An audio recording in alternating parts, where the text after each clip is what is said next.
Racky, I'm going to take 30 seconds more because you just solved something I knew was true.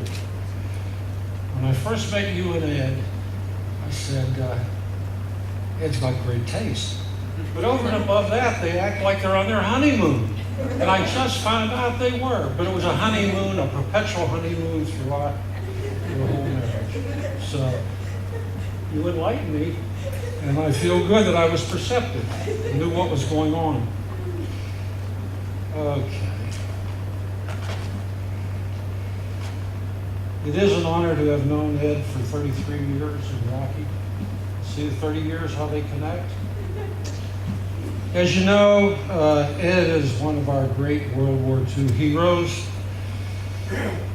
During his life, he managed to help so many people to enrich their lives in many ways. Obviously, you all realize that he was very proud of his family and loved them dearly. He also cherished very much his friendships. I first met Ed in 1980, 33 years, at the U.S. Embassy in Manila.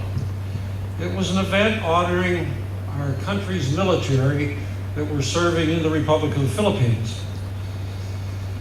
And guess who was the event's MC? Why, of course, Racky. You know, that's a story all unto its own, and you gotta pin her down and she'll just amaze you.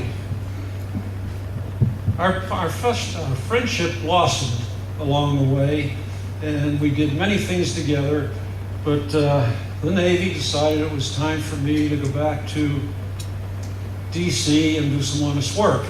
So, that said, 6 years later, we met Ed and Racky on a tour boat going from Manila to Corregidor. Now, what are the chances of that happening? Anyway, Ed took his veterans, who he was touring throughout the Philippines, up to the bow of the boat. And I decided I wanted to look at Manila Bay also. I had taken ships in and out of there. And so I listened to Ed, and he was talking about the various things around the bay.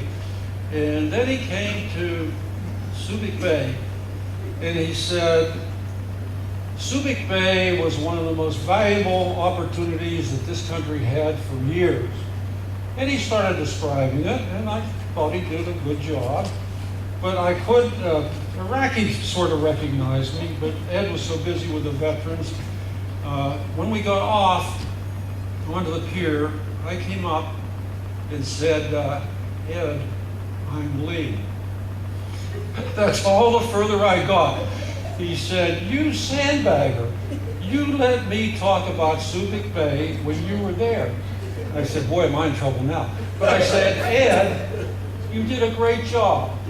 He looked at me in the way he can look at people, and then we started laughing and shaking hands. And then, of course, we got together for many, many, many more years. He always enjoyed a conversation. He liked to talk about things. He was bright. And any topic was fair game as far as we were concerned. It was private. Sometimes we kept it private. Sometimes the ladies pushed us enough to just hear a little bit about what we talked. But anyway, we gave honest opinions. And as you know, it was never short on honesty, and certainly not short on opinions. Anyway, I could go on, but I want to stay within time. In closing, I want to say, you know, Ed, until we meet again, God bless. Thank you.